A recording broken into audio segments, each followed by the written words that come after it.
Hey, this is TJ Jones, the host of the State of the Saints podcast, and I want to take a minute to tell you about POW Audio.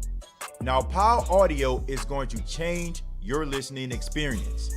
You're probably asking yourself, TJ, how is POW Audio going to change my listening experience?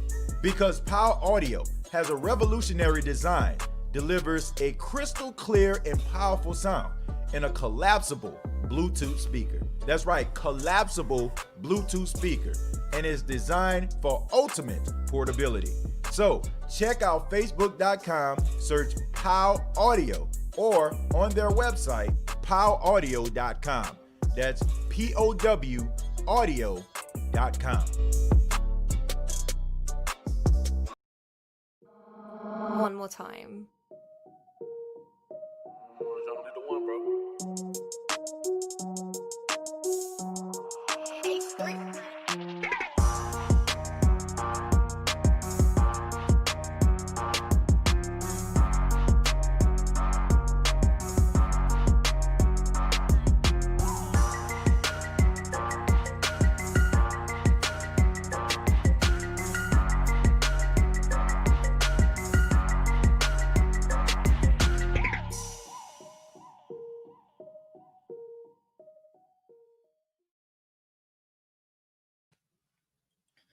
Hit that beanie weenie.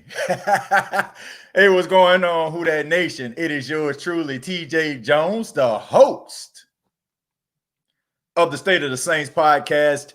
And welcome to another edition of the State of the Saints podcast right here on YouTube.com, Facebook Live, the audio podcast, iTunes, Spotify, iHeart, Anchor FM.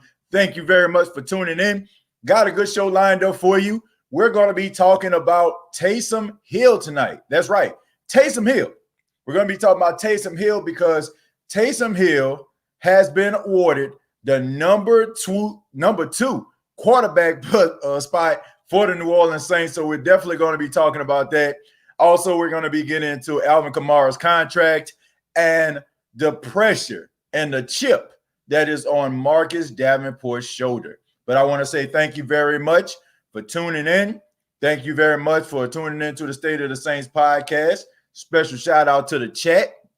I want to say thank you all for spending your time with yours truly. I want to give a special shout out to Saints Nation. Randy, Tyra, Brandon, Sheets, Jerry Poor is in the building. Vic Boy is in the building. John, thank you very much.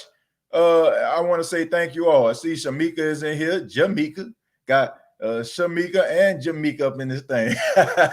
But thank y'all very much. But we're going to be talking about Taysom Hill tonight. We're going to be talking about Taysom Hill. Of course, he is now the number 2 quarterback of the New Orleans Saints. And we're going to be answering the question, are we surprised that this happened?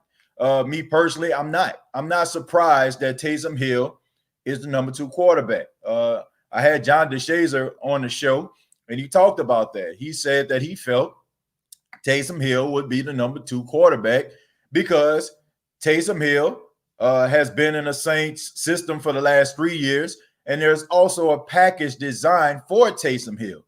And the fact that there were no OTAs, no minicamp for Jameis Winston to develop as a quarterback in the Saints system, it kind of hurt him. And it was a surprise to absolutely nobody. Definitely wasn't a surprise to me. Now, the real question is, how long will this be? Will this be for the remainder of the season, or is it going to be, halfway there? Because, okay, Taysom Hill right now going into week 1, he's the backup quarterback. Look, I mean, no harm, no foul, right? We know Jameis Winston can be a starter in the NFL. Yes, he threw for 30 interceptions last season, but he did throw for 5,000 yards. And John DeShazer, I mean, he rant and raved over the arm strength and the ability that Jameis Winston has when it comes to throwing the football. So it probably won't last all season. I just think that it's just because Taysom Hill understands the Saints offense. So it would only be right for Taysom Hill to be the backup quarterback to Drew Brees. Now, the question is, there's another question. Will Jameis Winston come back next year to try to compete for the starting job if Drew Brees retires, which I feel like he is. I feel like Drew Brees is going to retire. Taysom Hill is going to be the guy that maybe Sean Payton feels could be his replacement if Jameis doesn't come back. But if Jameis is a competitor like I know he is, if I know Jameis, and probably he can put himself in some elite money. He can put himself in the elite position if he comes back to the New Orleans Saints, because if you're the number 3 quarterback, that means that you're not even going to see the field. So nobody is going to back up the Brinks truck to your house, Jameis, if you don't come back. I mean, you might be playing for the league minimum, especially since we all see, unless your name is Chase Daniels or Josh McCown, nobody's going to throw you anything. Nobody's going to give you anything, right? I mean, we look at Cam Newton. Cam Newton playing for about $2 million out there in New England. And I think, if I'm not mistaken, Jameis is playing for about $1 million. So nobody's going to back up the Brinks truck to your house unless you can prove that you have overcome your turnover woes. And if Drew Brees doesn't get hurt, we won't see Jameis. The question will never be answered. The only thing we will have is his 2019 Tampa Bay Buccaneers resume, okay? The 5,000 yards, the 30 touchdowns, but the 30 turnovers as well. So I feel like Jameis has a lot to prove, all right? So this might not be over, folks. This might not be just a one and done. This might be one of those cases where Jameis comes back and proves to the world that he belongs in the NFL.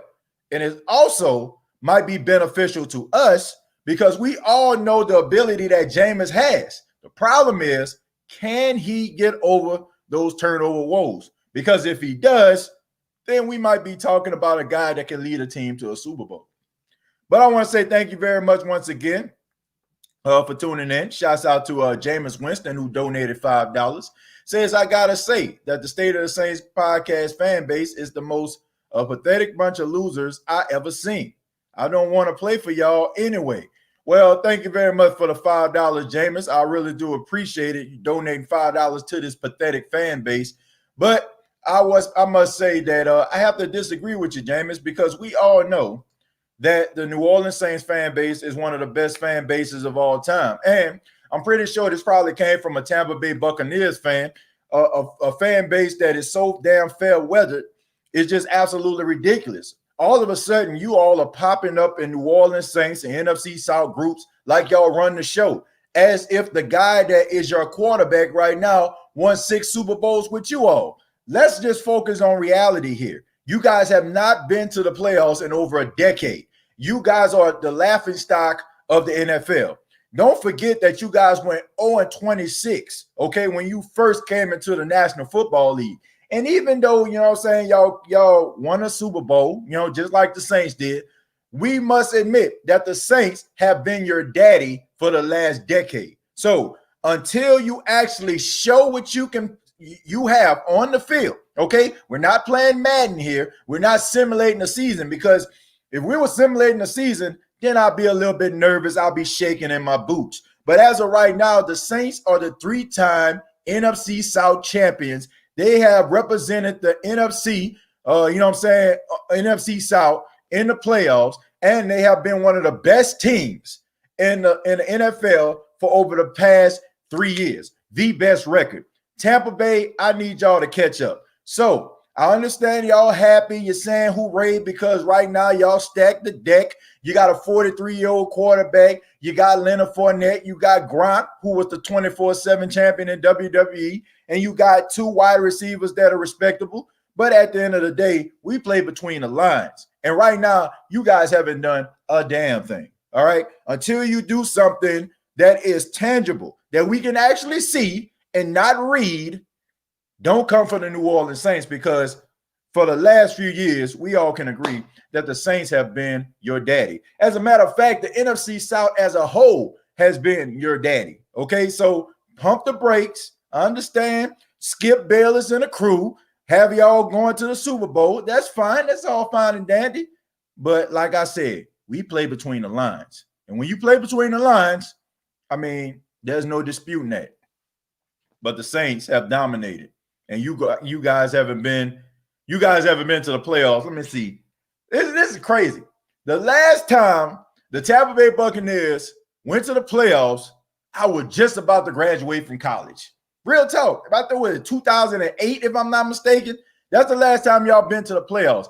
I was just going to the student union to pick up my cap and gown. Okay, really excited, hoping that one of my teachers who used to hate on every senior would pass us in order for me to graduate. That's what I was thinking about at that time.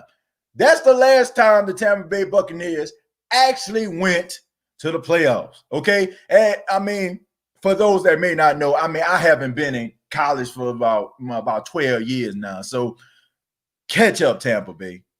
Catch up. But thank you very much for the $5. I really do appreciate that. Let's go. Kimberly says, I'm weak, TJ. Go on, TJ. Get him. Hey, I got to get him. If you're going to come on the State of the Saints podcast, you're going to disrespect the State of the Saints podcast, Who That Nation, you better come with it. Don't come with what everybody else saying. Don't come at me with no Skip Bayless take. Don't come with me with no Colin Cowherd take. Come with me with something that's actual and factual and not something that you can find on Madden, okay? Like I said, if we were playing Madden, I'll be a tad bit nervous. If I'm simulating going franchise mode offline, then I'll be like, oh, snap. I hope the Saints win it all. But we're not playing Madden, are we? And right now, you guys are a team that looks good on paper, but have not done a damn thing. All right, let's keep it 100 here. He's not leaving the Saints, and I believe he could bring a title to New Orleans. Tampa wasn't set up for him to win there. New Orleans does. Shamika, I absolutely agree with that. The no risk it, no biscuit type mentality that Bruce Arians possessed, not running the football, throwing the ball all over the place, missed a 7-step drop himself, has been the Achilles heel of a lot of quarterbacks. Carson Palmer has led the league in interceptions under Bruce Arians. Andrew Luck has led the NFL in interceptions. Also, Peyton Manning. So the thing about it is, Sean Payton is going to take Jameis, and he is going to play to Jameis' strengths. And Jameis has something in New Orleans that Tampa never had. They have it now, and crazy as this sounds, why does it take Jameis to leave in order for y'all to try to get this? But they actually have a running game. Jameis never had a running game as long as he's been in Tampa. Now, he had Doug Martin for a couple of years, but the muscle hamster, as good as he was, he always stayed hurt. So Jameis always was the guy. Jameis was the guy that had to lead the team to the promised land, and there was nothing that complimented him. With the Saints, you got Kamara, you got Murray, you got Washington, you got Ty Montgomery. You got all these guys that can run the football, tote the mail. So Jameis doesn't have to put all the pressure on himself to succeed. So I think with that, Jameis can learn how to be a better quarterback, because we all know if a quarterback has a complementary running game to his skill set, that's a recipe for success. So I'm interested to see how Jameis will perform with a running game, because not since he's been at Florida State with Dalvin Cook and a guy that I really do not care for, Devontae Freeman. Well, not Dalvin Cook, but he was with Devontae Freeman. Dalvin Cook came later on. Devontae Freeman, I mean, they was pretty good. So, yeah, there it is. Tyrell Davis says, Brady lost arm strength. I don't know what anybody says, not even Skip Bayless. He makes me cringe. He doesn't hold Brady to the same standard as LeBron, and it's annoying. Tyrell, one thing I will say, no disrespect to LeBron, because I like LeBron as a player and as a philanthropist and as a leader. You know what I'm saying? Some of these social issues. Tom Brady has the hardware. 6 Super Bowl championships, okay? This guy's the Michael Jordan of the NFL.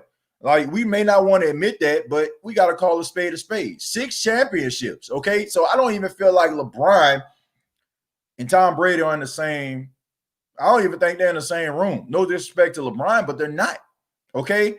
But I will say this, Tom Brady is 43 years old, and I feel like a lot of people aren't really giving Bill Belichick the credit for putting teams around Tom Brady in order for Tom Brady to succeed. Tom Brady isn't one of those guys who used to just ball out game in, game out. There was some times where you'll look at running backs like, I don't know, Buck Halter, you know what I'm saying, like people like, you know what I'm saying, like Kevin Falk. I'm going back in the days. People like, you know what I'm saying, like those guys who used to run the football at times when they probably went up against teams that were sorry against the run. And then you had Tom Brady. If a team was sorry against the pass, he can throw the football all over the place. But you got to give credit to Bill Belichick for changing the scheme week after week. I think a lot of people aren't paying attention to the fact that Bruce Arians, I hate to say it, but he's not that bright to a point where he can change up the defense and the offense from week to week. Bill Belichick used to like write stuff down, ball it up the next week after it's not even used anymore. He used to change the schemes up from week to week. And I feel like with that, it helped Brady. It helped Brady stand out. And people aren't giving Belichick his credit, man, for doing what he needed to do. Not signing all these guys back to his team after they have, you know what I'm saying, huge years. Going out here recycling players year after year, counting on the Wonderlic test to get him players, guys that can be smart, that can change the scheme from week to week. I don't think people are giving Bill Belichick credit for being a great coach. They're putting it all on Brady because he's out there on the field. Bruce Arians, once again, no risk it, no biscuit type quarterback. What's going to happen when that no risk it, no biscuit doesn't work for Tom Brady from week to week? It'll be interesting to see. Nonetheless, I'm just being real. Stains Nation, thank you very much for the $3.99. He says, hey man, I love the podcast. Keep up the good work. Thank you very much, man. I really do appreciate that. But you all make the podcast what it is. Everything that you all do, from donating to the podcast, from tuning in, from liking to sharing to commenting, you all make the podcast. Anybody that's new to the podcast, that's how we do it, man. You know, I get behind this cam. You know, I read your comments. You all make the podcast. You know, that's what I've been telling you all the whole entire time. I mean, you all are the driving force of this podcast. Okay, so thank you, Saints Nation. Thank you, man, and I really do appreciate it. And once again, I encourage everybody to please check out the audio podcast. Okay, check out the audio podcast. Subscribe to iTunes, Spotify, iHeart, Anchor FM. Whatever you get your podcast or wherever you got your streaming app. I know a lot of people listen to music on Spotify, iHeart, but I'm just saying, whatever streaming app, please take the time, take 2 seconds to search the State of the Saints podcast and follow. We really are trying to build the audio podcast. Really are. Thank you. Jameis is good to back up Taysom Hill. Yeah, I mean, he's not ready yet, you know. Put him back in the oven. He's not ready. I mean, it's hard for a quarterback to come in and learn the Saints offense. It's hard. It's tough, right? Taysom knows the offense. He's been in offense for the last 3 going on 4 years. So I think that it's the right decision to make. Whether you like Taysom or not, and I know a lot of people, oh, man, he only had 15 passing attempts. Man, he a Swiss Army knife. He ain't ready for the show. Look, man, Taysom understands the offense, so Taysom should be the guy, okay? I mean, it's plain and simple. It's not to say that this is going to be a long-term solution. But as of right now, if I was a coach, if I was Sean Payton, I definitely would have Taysom on the field. Not a bad idea. My guy Tro says, thank you, TJ, for being a voice for us. Hey, that's what I got to be, man. Thank you very much for the $5 Tro. I really do appreciate that. And let me put it on the screen so everybody can see it. Thank you very much, man. Look, I love doing this show. It's no surprise to anybody. For those that are new, I was born and raised in New Orleans.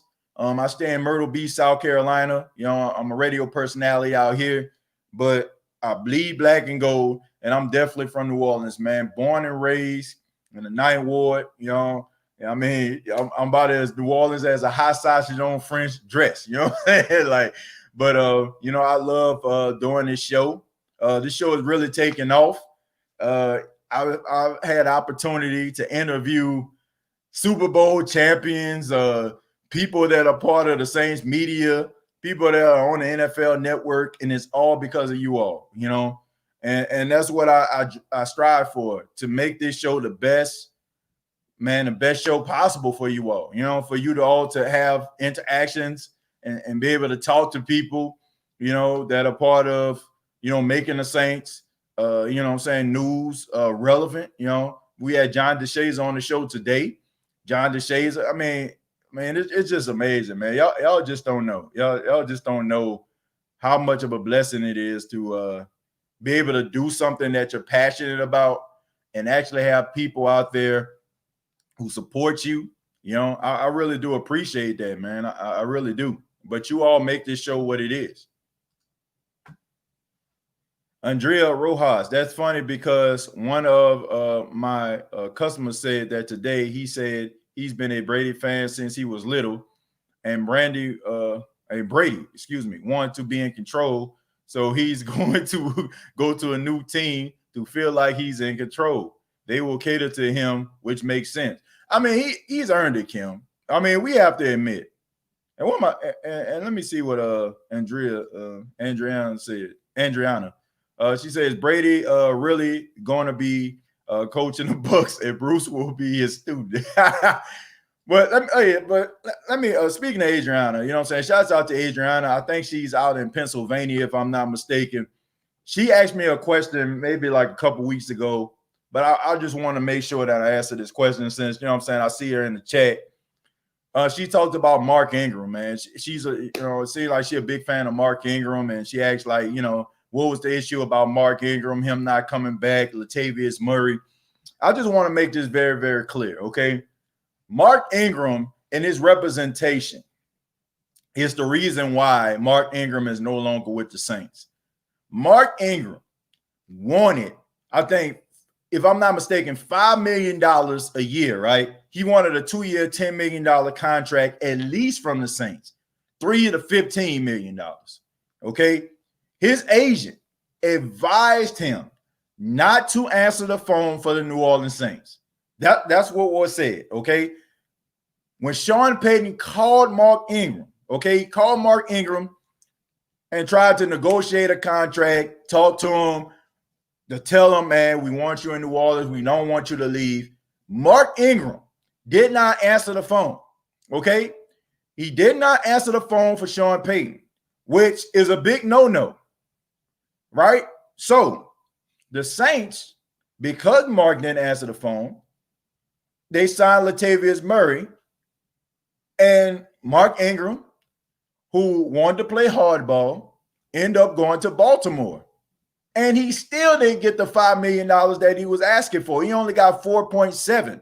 And Latavius Murray got 4.5. So you packed up your entire family for $200,000 more than what the Saints were going to give you. And I'm pretty sure if you probably negotiated, the Saints would have gave you that. So that's the reason why the Saints had to move on from Mark Ingram to get Latavius Murray. It wasn't the fact that the Saints didn't want Mark Ingram. It wasn't the fact that the Saints didn't want to negotiate with Mark Ingram. It was the fact that his agent wanted Mark to play hardball, and it backfired.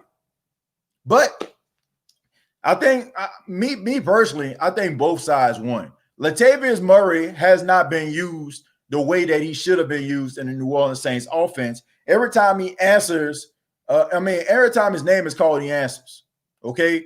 And Mark Ingram is doing an outstanding job in Baltimore. Both sides are winning. So I don't have an issue with that at all. But I just wanted to make sure that I answer Adriana's question, and I wanted to make sure that she was here for that. But Adriana, thank you so much. Shouts out to you and your family. Thank you so much, for tuning in and man, being a viewer of the State of the Saints podcast. I really do appreciate that.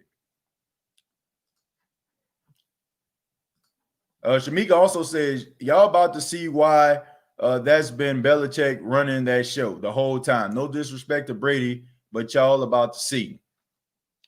Brady is 43 years old, Shamika.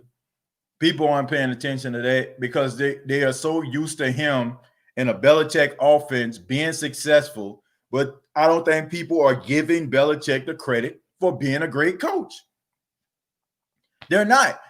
It's crazy to me how everybody, Brady, oh, Brady, bow down to him. Belichick is the greatest coach of all time, but nobody is paying this guy any attention. Look, I often say I wasn't old enough to understand the greatness of a Bill Walsh during the 80s run of the San Francisco 49ers. I wasn't old enough or even alive to see the greatness of a Don Shula and the Miami Dolphins. Bill Belichick, in my time, is the greatest coach of all time. And nobody is paying attention to him at all. At all.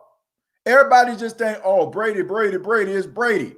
This guy, whether you want to talk about the Flake Gate, Bounty Gate, whatever gate, you know what I'm saying? Kevin Gates, I can give not a damn. Bill Belichick is the greatest coach of all time.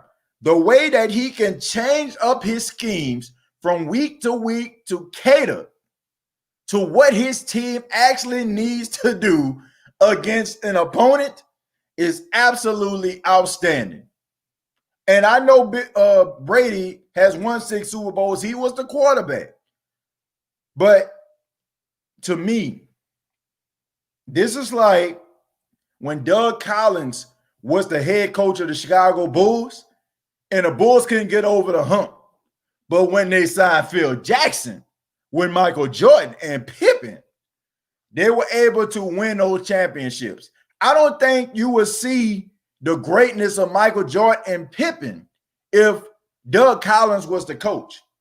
But Phil was there, and Phil was able to deal with the egos and create the triangle, the triangle in order to bring to Chicago in order for them to win.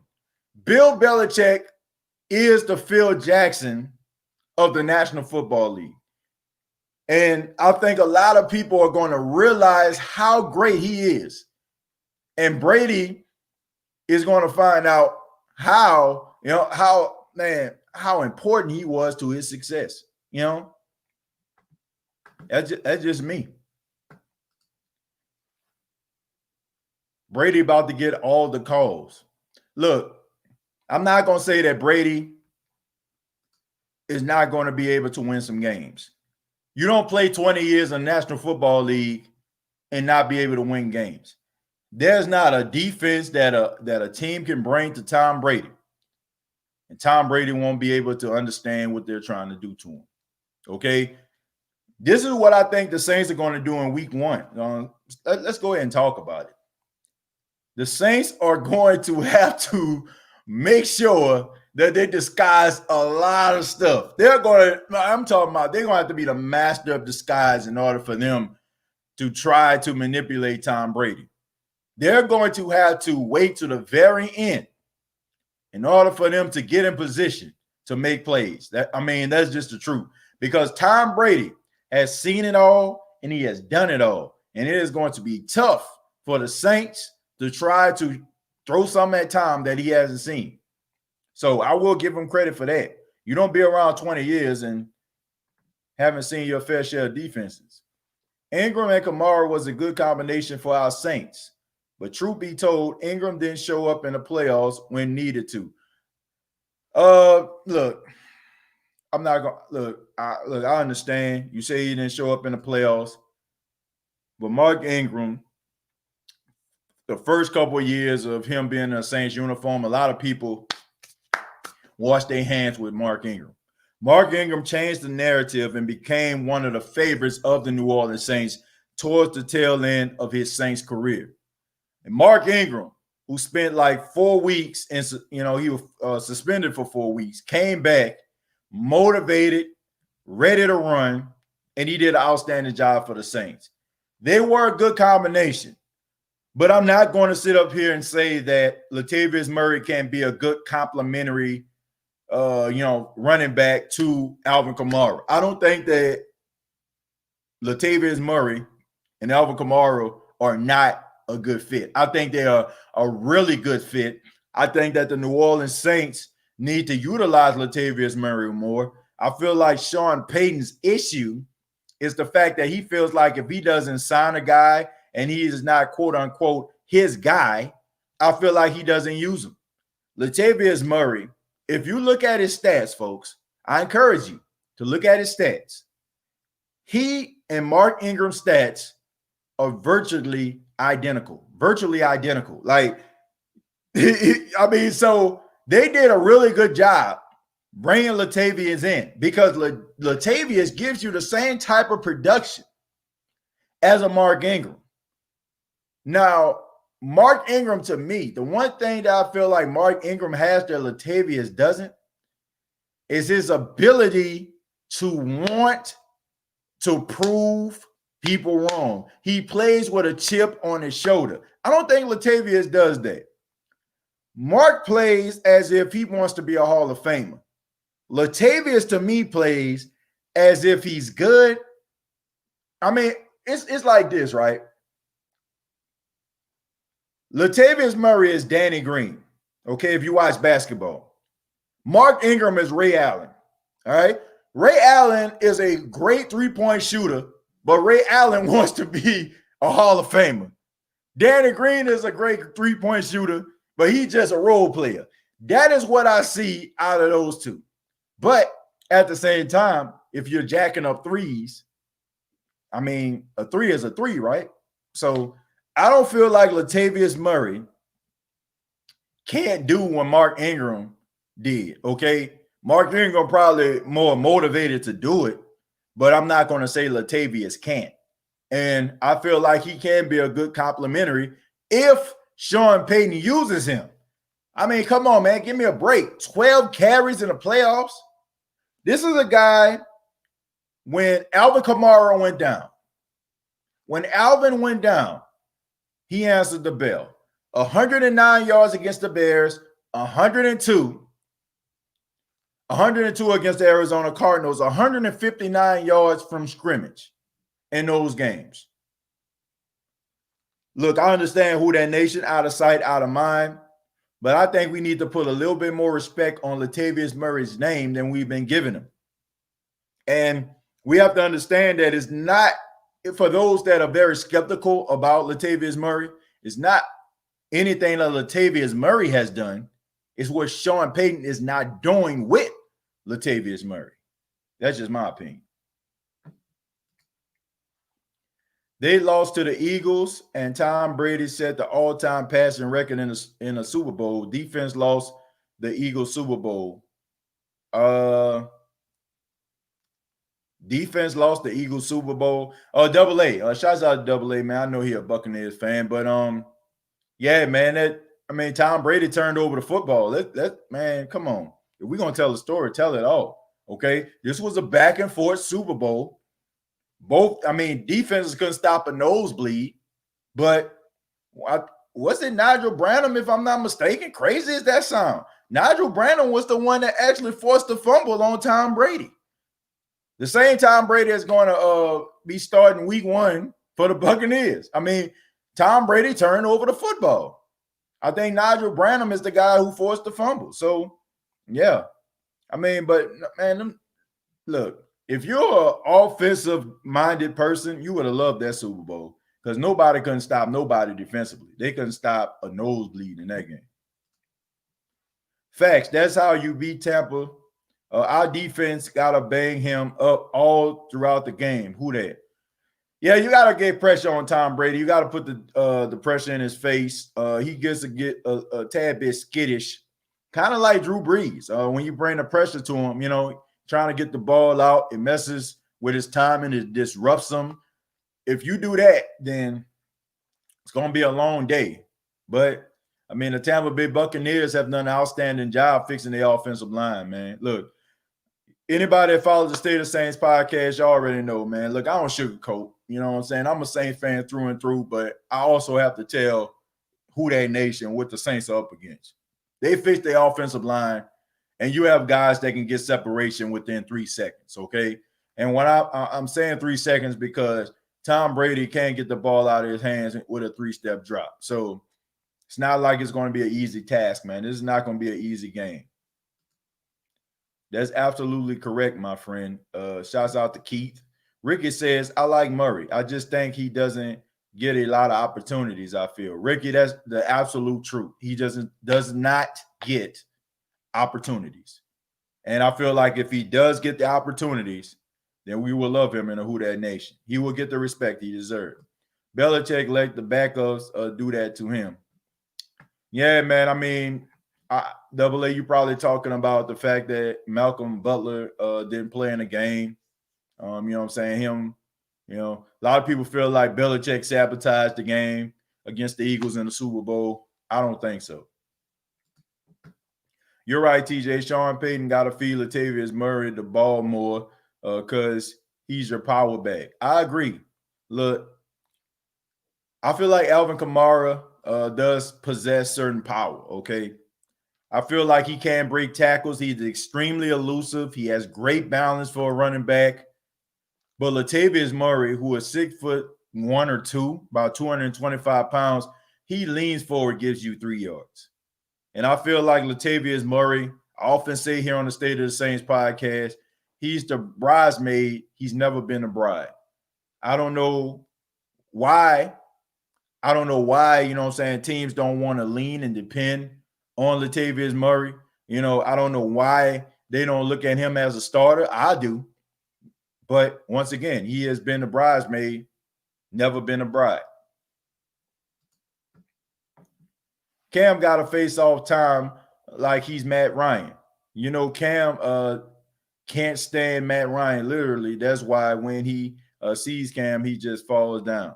I don't want to say they can't stand each other. I just think that Matt Ryan, and I mean, they play on different teams. And Cam Jordan spoke about Matt Ryan before. He said, I can't believe that me and Matt don't have a better relationship. The fact that we've seen each other, so many times. So maybe I don't think he has animosity towards him or anything like that. I don't. I still think our D-line better than our O-line. I'm just saying. I feel like there's a good balance right there, teacher. I feel like there's a good balance.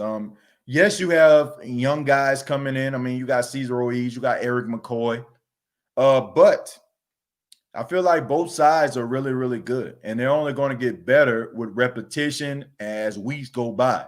You might see a little bit of some growing pains because Cesar Ruiz, no OTAs, no mini camp, no rookie camp, no nothing like that. But I think that you're going to see as time goes on, as weeks go on, you're going to see him get acclimated, being on the offensive line. I think you're going to see a really stout offensive line. As far as the defensive line, if they stay healthy, sky's the limit. But it's all about staying healthy. I think Antoine Warfield Jr. is going to be Defensive Rookie of the Year. I think he's a really good player. I watched him at Minnesota. Man, I watched a lot of Minnesota games because they was actually pretty good in the Big Ten this season. I watched Antoine Warfield. I think that, we all know what his dad did for the Vikings. He's a smart guy. He's a smart guy, instinctive guy. I think that he's probably going to have some growing pains, man, playing in Nfc South, going up against experienced quarterbacks. But I do agree that he can be in the running for Defensive Rookie of the Year. So, we got to be on the lookout for him. He's a smart guy, man. I think that the defense of the Tampa Bay Buccaneers are going to really be counting on him to make plays. We will be all right on Sunday. Yeah, I agree with that. Kim says our defense will win the game for us. I hope so. I really hope so. I think the addition of Malcolm Jacobs is going to help us out, Kim, because now that you have a guy in the secondary, you have a guy like Marcus Williams can play free. He can play free now. He don't have to worry about somebody like a PJ Williams or, somebody like Von Bell being out of position and him having to make up for, the shortcomings of his counterparts. I think he can play free. I think we're going to see the best of Marcus Williams. I'm interested to see how Marcus Williams, with the addition of Malcolm Jenkins, is going to play. Jameis will never make good decisions, in my opinion. Look, Double A, you got to be real with yourself, man. Lovie Smith when he was drafted. Dirk Cutter midway through his career. And then you got Bruce Arians. Offensive coordinator after offensive coordinator. It's hard for a guy to develop some type of system when you got guys going in and out like a revolving door. So I feel like what the Saints do better than the Tampa Bay Buccaneers. Number one, they don't put the pressure on just one person. All right. They don't do that. As much as we love Drew Brees, all the pressure is not on Drew Brees to succeed. The pressure is on Alvin Kamara. The pressure is on Michael Thomas. The pressure is on Jerry Cook. The pressure is on the offensive line. The pressure is on the defensive line. When you look at the Tampa Bay Buccaneers, the pressure was on the first overall pick coming out of Florida State in 2015. When you're first overall pick, you are the guy. Teams count on you to be the guy. Fan bases count on you to be the guy. Lead us. Bring us to where we need to be. That has always been what Jameis Winston has been about. But when you come to the New Orleans Saints, you have an offense. You can be a complementary piece to several other pieces on the team. And I'm not just saying that now that he's with the New Orleans Saints. I'm saying it because it's true. Double A, you got to be serious, man. You got to be real with yourself. Jameis Winston, for the exception of maybe like the first year and a half, that's the only time he had a running game. He never had a running game. You all's running game has been running back by committee, nothing that was stable. And you counted on a passing game to get you everywhere that you needed to be. Jameis Winston now can sit back and kind of analyze the game and know that, hey, I ain't got to do all this on my own. All I got to do is make the right reads. We have a running game to back me up, and we can be successful. Versus being in Tampa, I got to throw the ball 40-plus times a game. It's tough. It's tough. It's very, very tough. So I'm not saying that you may be right. Like, this might be one of those situations years from now, Double A, or even a couple months from now. You can be like, I told you so, TJ, and I will concede. But as of right now, I feel like I have not seen a quarterback with all the right pieces in place in order for him to succeed. And as big of a Buccaneers fan you may be, you have to be real with yourself. There's very little change that has taken place in Tampa that can help out a young quarterback like Jameis Winston. And when you get in your mind like, well, they're not trying to help me, I got to help myself, that's when mistakes happen.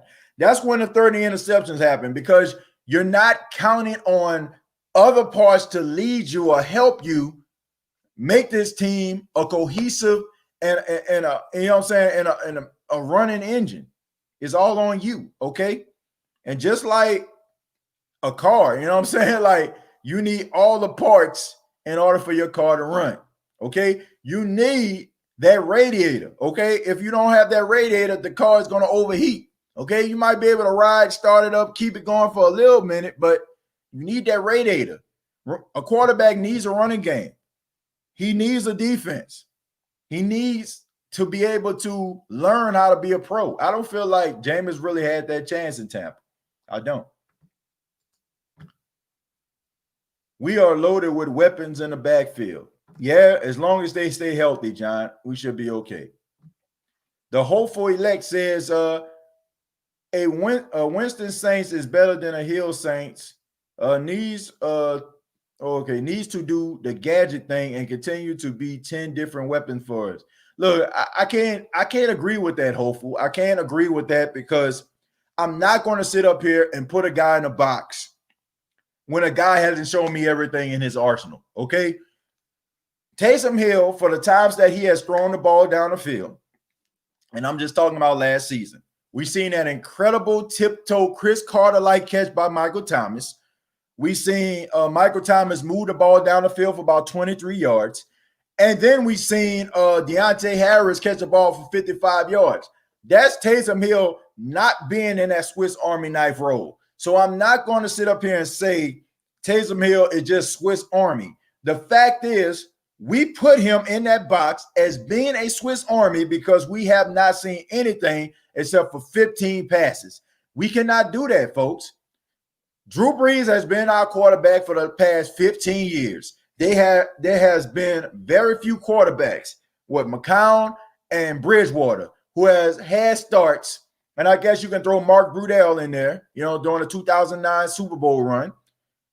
Guys have actually started over Drew Brees. So in that regard, we're a little bit spoiled, and we don't have that certain view of other quarterbacks.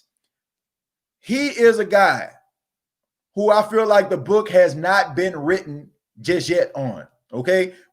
I feel like anybody that's writing a book on Taysom Hill, you still got a few more chapters to read, because you cannot sit up here and just say, oh, well, he's just a gadget guy. It's not like, this isn't like a quarterback controversy. This isn't like Steve Young, Joe Montana back in the day. This isn't like Kurt Warner, Eli Manning in 2003. This isn't a quarterback controversy. Drew Brees has been the quarterback for the New Orleans Saints for years. So how can we sit up here and just say Taysom is a Swiss Army knife quarterback and that's it? We've had nothing but good production at the quarterback position for 15 years. 15. For 15 years, we have had great quarterback play. Not good, great, elite quarterback play. Top 10 quarterback play. Top 3 quarterback play. So anybody that's saying that Taysom Hill isn't a guy, I feel like that's not fair to Taysom. Now, if Drew Brees retires and he's no longer here, and Sean says, hey, Taysom, go out here. We're going to let you be Drew Brees' successor. We're going to let you start week 1. Show us what you got, champ. He goes out there, lay an egg. Then we can say, nah, I don't think that's it. I don't think that's it. Wrong week 5, week 6. Nah, man, I don't think that's it. Maybe we need to go in another direction. It's not fair for us to grade Taysom Hill on 15 passing attempts. And it's definitely not fair for us to say, well, he only had 15 passing attempts. Now, once again, we had elite quarterback play. So why in the hell would you want Taysom Hill throwing the ball in the first place? Isn't like Ryan Fitzpatrick out in Miami, right? Plays good for about 2 games, bringing Josh Rosen. This is not it. This is great quarterback play. So how are we judging Taysom? And I'm not the biggest Taysom Hill fan, but I will concede to say we need to get this guy a chance. And that's why I often say we in the Who Dat Nation, we are so quick to label guys. We'll label them bust. We'll label them not the guy. We'll label them not good, a good fit defensively, not good fit for the team. But I think we need to sit back and evaluate things and be like, well, what was he up against? Well, what were they asking him to do? Well, who was the defensive coordinator? Well, what was his strengths? What was his weaknesses? What did he do from week to week? We don't do that.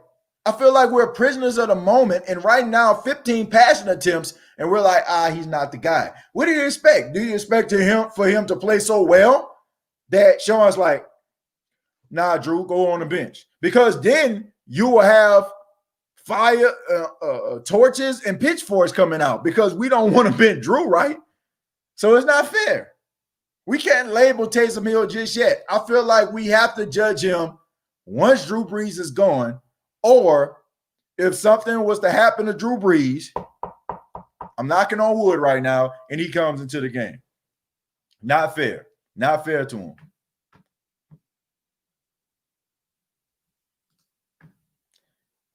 Jameis is not that good. We only got it for the cheap price. there was nobody on the market that would come to New Orleans. I disagree with that. I think there were several players that could have came to New Orleans. T-Draw, I apologize. You say you're a guy. I apologize for that. But back to the Jameis. I'm sorry. But back to the Jameis statement. There were several quarterbacks that could have came here, and there are several quarterbacks that the Saints could have gotten. So maybe he's not that good, but I mean, he's here now, and let's just see what he has. As long as Winston don't come out trying to eat W's, yeah, I think so. Look, Jameis can write the narrative, right? Jameis can be the guy that we just constantly laugh at, or he can be the guy that we name, some crab legs after, right? I mean, how ironic is this? Just for a second, how ironic is this, okay? The guy that is known for taking crab legs out of a store comes to a city and plays for a city that is known for seafood, such as crab legs. I mean, I just feel like that's just ironic right there. I mean, I promise you, if Jameis comes and he plays well, somebody is going to name some crab legs after him, okay? And it's going to be one of the funniest days ever. But TJ, I apologize, I apologize. Jameis or Winston only came to New Orleans for cheap price. There was no quarterback out there on the market that we could have got that top dollar. We're not paying a third, three-quarter big money.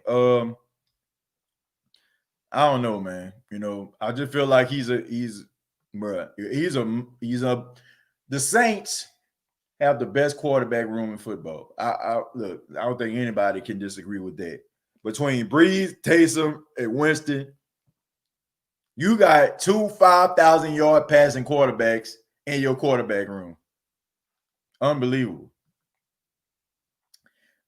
Rather you like Jameis or not. TJ, did you watch BYU football? No, I am a Mormon, and I love Taysom at BYU, but he was a walking Jameis Winston in his last season, and he threw 14 interceptions. Who that nation? Yes, I did watch Taysom Hill. But here's the thing. Taysom Hill offense sucked. His wide receivers couldn't get separation at all. And they ran an option. Who the hell running an option? What was it, like 2014, 2015? Like, what are we doing here? Is Tommy Frazier from Nebraska out here? Huh? Who was that? I can't think of his name. Oh, my goodness, man. I actually like this guy. Scott Frost. He's actually a head coach right now. Is Scott Frost out there for Nebraska? Ain't nobody running a veer no more. You know what I'm saying? Maybe the rambling wreck out there at Georgia Tech. But this is what this guy ran. Okay? For the most part, man, they were out there running an option. And, man, those guys suck. Like, yes, I did see him play. Also, I mean, Taysom Hill was pretty doggone good in college. But running a veer? In the 2010s, like, what are we doing here? Okay, I'm just saying, man, and we can't do that, man. We can't do that. We can't evaluate a guy from college and then be like, man, that's how you're gonna be in the pros. Because if that was the case, the guy that we are going up against, will we even be talking about him? Would he have gotten an opportunity to show the world that he can win 6 Super Bowls? Because Greasy was the quarterback at Michigan, and Tom Brady was sitting on the bench holding a clipboard. So we can't always just say, oh, because this guy was in college and what he did in college. And nah, man, because guys can come to the pros and they can exceed expectations. So, like I said, I am not going to sit up here and evaluate a guy what he did in college and say that he can be the same guy in the pros. Sometimes it's about players. Sometimes it's about schemes. Sometimes it's just about, the changing of the coaches from year to year. I don't know what it is, but I like Taysom in college. And like I said, running a veer, what is this? Who is that? Nuke Rodney out here? You know what I'm saying? Like, come on, man. Like, what are we doing out there? Is Paul Brown out there? Like, is he coaching BYU? Like, give me a break. Nobody running a veer no more. Like, nobody runs the veer as their primary offense. They might have some veer in there. They might throw some veer in there, but the veer every play, stop it. I mean, come on, man. The veer. The Titans game, we got robbed. I mean, I'm pretty sure you probably did, but hey, just like Reggie Bush haters. Hold on. Whoa, I missed something. We already had quarterbacks. I don't know. I don't know what the Reggie Bush. You gotta Ernest, let me know what you meant by Reggie Bush haters. Straight facts, though. Javon said Chris Godwin ran the wrong route, caused the pick. Yeah, he did. He definitely did, man. I mean, that Marcus Williams interception. I mean, I don't know. That was just pathetic. Perriman quit on the route on the final play. Okay. Oh, it was Perriman. Okay, Perriman quit on the play. Look, man, Perriman, I mean, I don't think he can afford to quit on no play. I mean, as much as he stayed hurt. I think the Baltimore Ravens gambled on him. They drafted him. I think the first 2 years of his career, torn ACLs. Like, he shouldn't quit on no play. Let's just make that perfectly clear. Do you remember how many picks Manning threw? Yeah, 27 interceptions, if I'm not mistaken. It was something like that in his rookie year back in 1998. I definitely remember that. Jameis threw all those yards because he had Mike Evans and Chris Godwin in his prime. I disagree with that. I think a lot of that came from the fact that he actually dug a hole for himself early in games, and he had to, he had to crawl back out of that hole. So there was a lot of passes down the field because they were playing catch up. That's why I think the 5,000 yards come from. I see Callaway from Tennessee made the roster. You think he sees 1 to 3 plays a game or only special teams? Then Malcolm Jenkins make the team. What? What? Did Malcolm Jenkins make the team? DA, come on, man. Of course, Malcolm Jenkins made the team. And as far as Callaway, I think they got him for his special teams, but I wouldn't be surprised if the Saints actually use him as a downfield threat every now and then. So, but I mean, he's probably going to start off on special teams.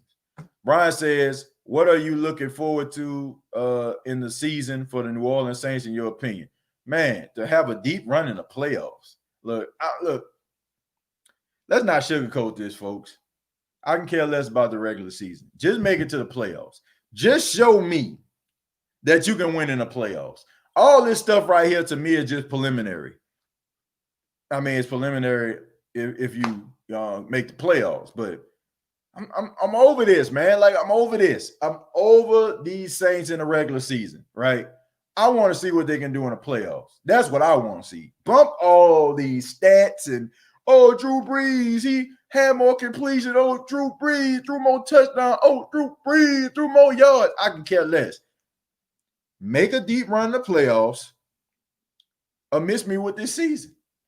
It's just as simple as that. Miss me with this season. If you don't make a deep run in the playoffs, miss me with this season. A failure.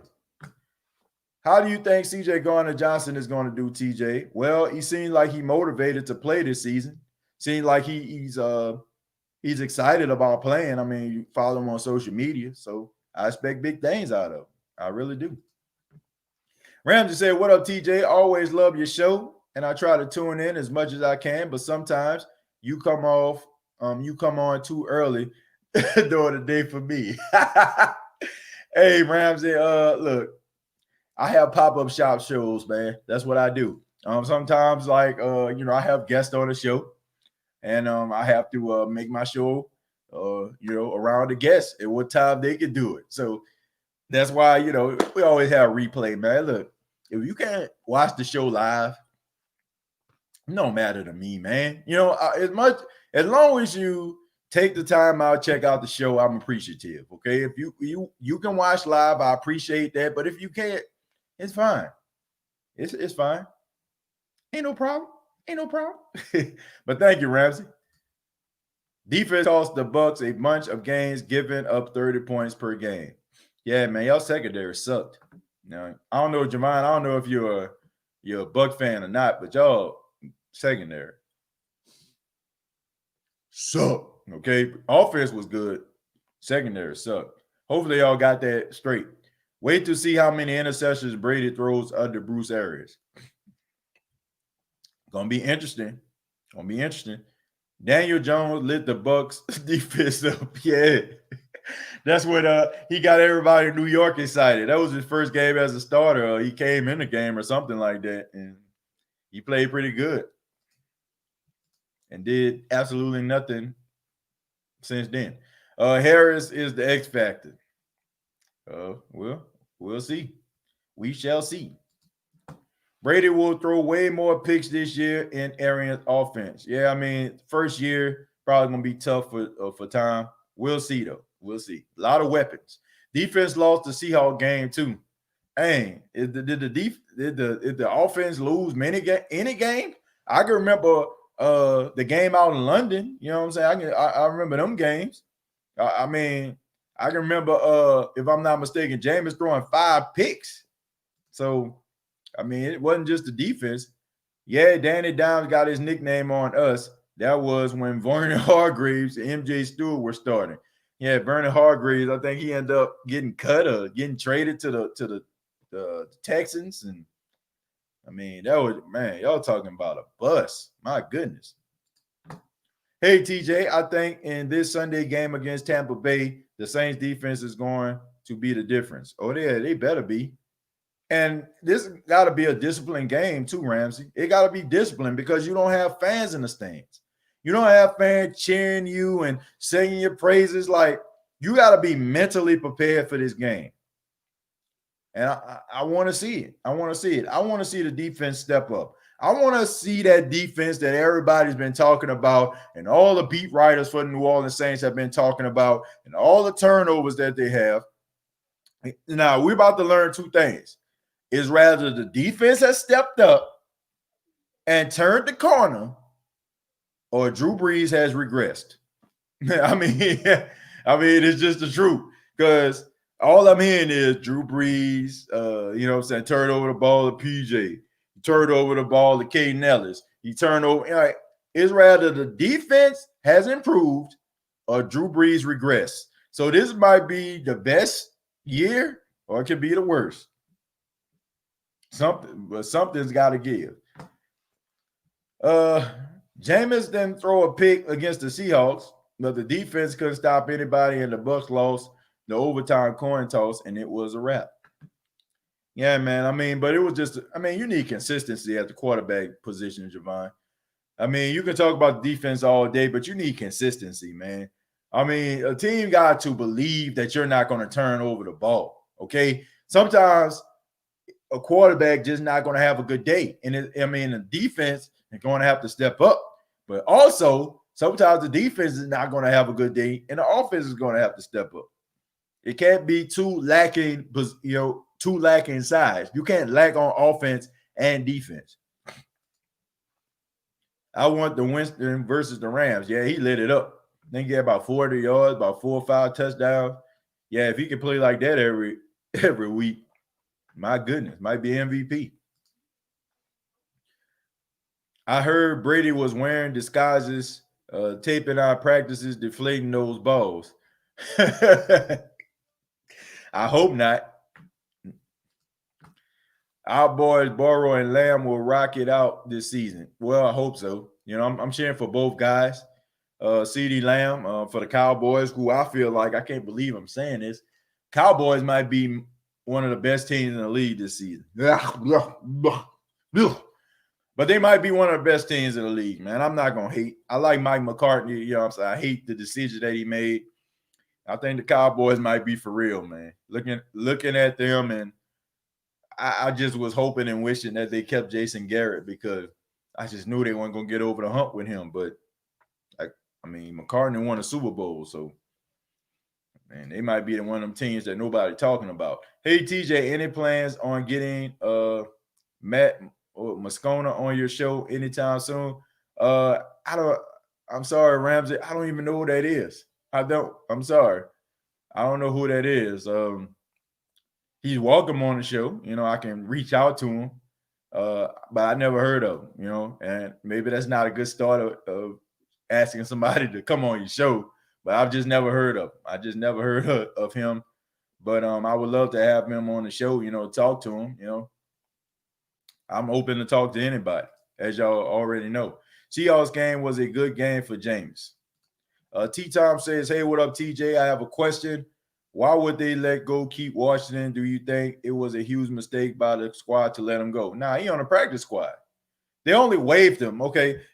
You can cut a player and you can waive a player, okay? When you waive a player, that means within a certain amount of time, if a team doesn't sign that player, you can re-sign him, okay? You have to have a 53-man roster, right? You got to have the guys on the list, and then you got the guys that, that you have to let go. And you waive those guys if you thinking about possibly bringing them back. So they waived him, but once he cleared waivers, they brought him back. So he's on the practice squad. He's still with the team. So a lot of people agree with what you're saying. I know my boy Ross, who's on the show with Deuce Winham. I know he's a real big fan of Keith Washington. So, yeah, glad to see him back. Number 2 favorite NFL team. I don't have a number 2 favorite NFL team. I'm a Saints fan. Okay, I mean, period. I mean, all the rest of the teams, I have a favorite player, as y'all know, is Russell Wilson. But another favorite NFL team, absolutely not. Favorite. Can't put favorite like, nah, no.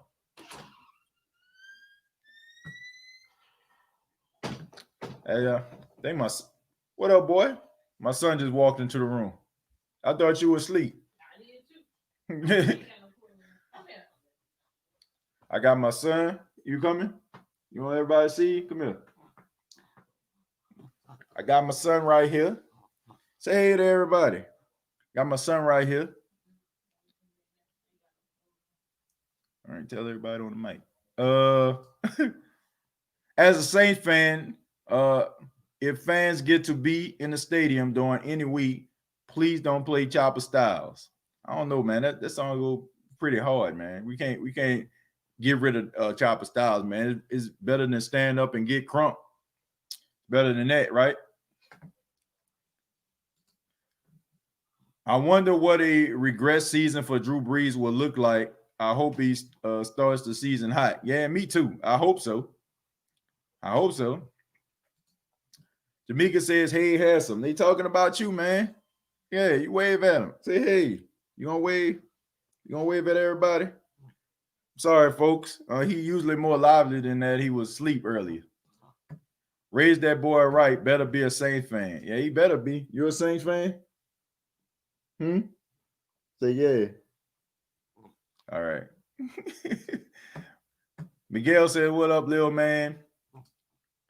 Eli, I'm going to chop up every touchdown. My wife is making my son say no to the fact that he won't be a Saints fan. So my wife don't have a dog in the fight. Okay, she don't even watch football like that. So she's making my son say no. He definitely gonna be a Saints fan, right? The host, right? That's what we saying. We saying yeah. The host. You gonna say yeah or not, Jed?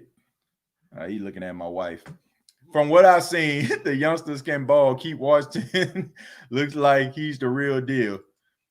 Y'all make me sick. Keith Washington, I think he's gonna be pretty good, man. I think he's gonna be the future, slot corner for the Saints. Let me see. TJ's son shirt. I'm as white as your own shirt. Well, I appreciate that. Thank you very much. TJ's son shirt for the $2 donation. Ghostface says Paxton already has a podcast, the World of the Saints podcast. Yeah, he the co-host, man. Y'all know he comes in every now and then to be a part of the show. Definitely my co-host right here, right, buddy? A high five. All right, yeah, that's my co-host right here. I believe we will get off to a great start. Yeah, I hope so. I hope so. I hope they do because they have chemistry on their side, Jerome. They got chemistry on their side. They have that over most of the teams in NFC South, for the exception of the Falcons. So, yeah, they should start off strong. He's the host of After Further Review Show in Baton Rouge, along with Mike Detillier. Oh, okay. I didn't know his name. I definitely know about After Further Review. Yeah, Packer, we know about that. Speaking of which, man, Mike Detillier is going to be on my show tomorrow morning. So y'all check it out, man. He's going to be on the show tomorrow morning.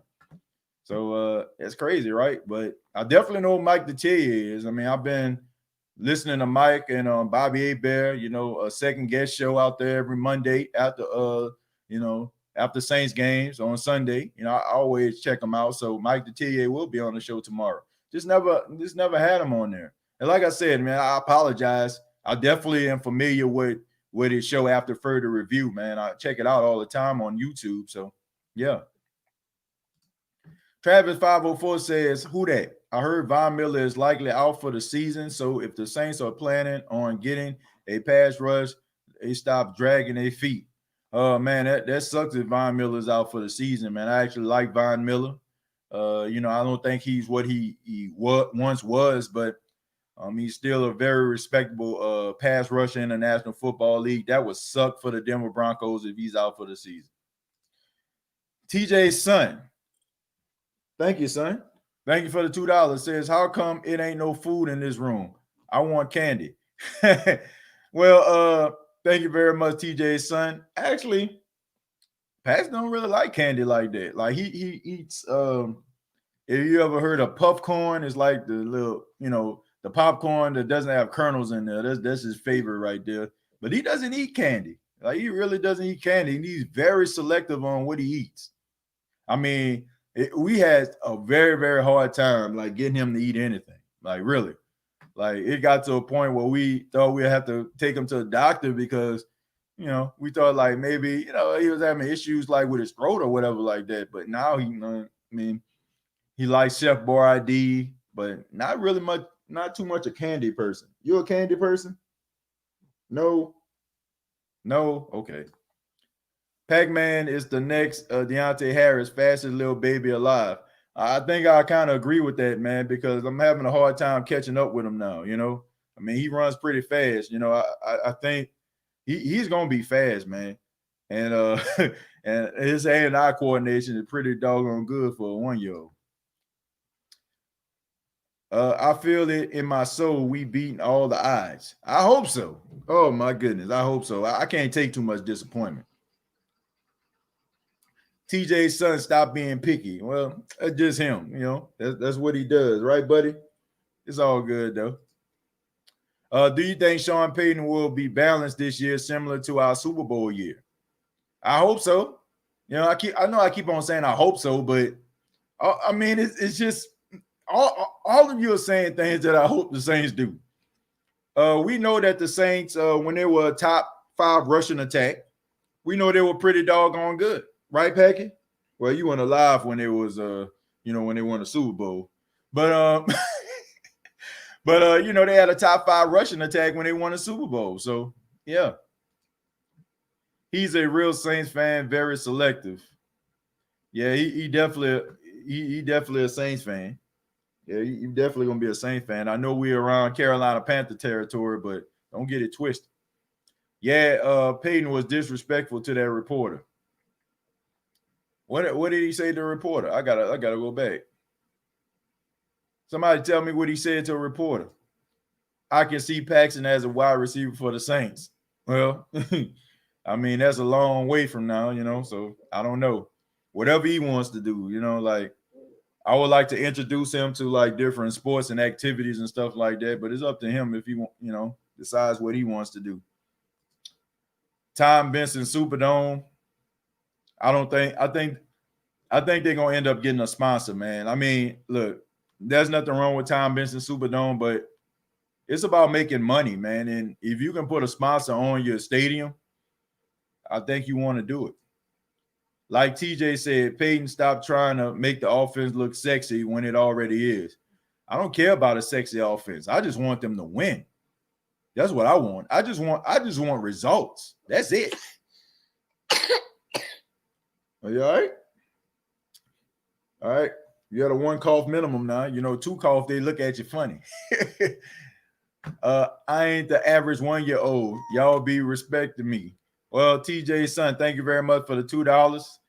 He definitely not an average 1-year-old to me. I ain't never seen a 1-year-old have that can catch like he can. Like, I ain't never seen nothing like that before in my life. Like, I throw him a football, and I mean, he has like great hand-eye coordination. And it's not like how you just throw a ball like right close to him. Like, he a good little bits away for his age, and he catches. So, man, might have a future wide receiver, a cornerback up in here somewhere. TJ, keep being the best dad that you can be. Your family is in my prayers. I appreciate that, Ramsey.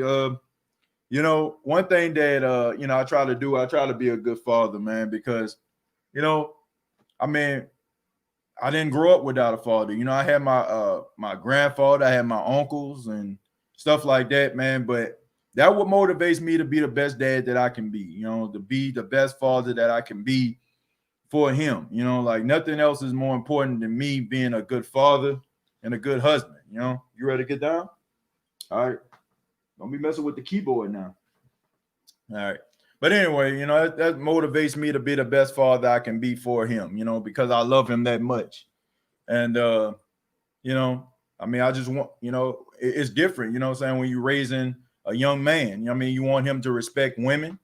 You also want to have him, you know, being an upstanding person in society. So I love him, man. Like, I love him with everything that I have, man. There's nothing more important in my life than this little boy right here and my wife. You know, real, you know, I put God first, and God gives me the strength to be the best that I can be for them. Okay, so when I get behind here, I mean, I think about them, and that what motivates me to be the best that I can be. So anybody that loves the State of the Saints podcast and wonder where my motivation comes from, I mean, look no further than this little boy right here and my wife. But about to go ahead and get up out of here. I'm gonna answer a few more questions here. Shamika says, Kimberly Michelle, she always does. I love her. John says, I can't wait for the Lattimore Evans matchup. Marshawn gets that man frustrated. Yeah, man, he was frustrated on that top 100. Jamal says, TJ's son better not have them Tig in hands. I doubt that very highly, especially messing around with me. I won't allow that. You're going to be catching about 80% of your catches if you become a wide receiver, my friend. And then we're going to go ahead and finish that up with says, those are some heavy, true words, TJ. Yeah, it's just the truth, man. I love them. And as my son tries to grab the mouse, I want to say thank you all very much for tuning in to the State of the Saints podcast. And be sure to check us out on Facebook.com. Search the State of the Saints podcast. Subscribe to the YouTube channel. YouTube.com, search the State of the Saints podcast. Also, previous episodes of the State of the Saints podcast are available on iTunes, Spotify, iHeartRadio. Please subscribe to one of the streaming apps, folks. I cannot encourage you enough. Okay, we're trying to build the audio podcast. Okay, if you want to help the State of the Saints podcast, you're not, you know, you don't have to donate or anything like that. I appreciate the donations and stuff like that. But if you really want to help the podcast grow, I'm asking you to please subscribe and follow one of the streaming apps. Okay, we're definitely trying to grow that. So thank you all very much. I'll be back with you later on this week. We have Mike Detillier on the show tomorrow, and look forward to you know, all the news and rumors of New Orleans Saints leading us up to Week 1 versus the Tampa Bay Buccaneers. Till next time, all I gotta say is, who dat?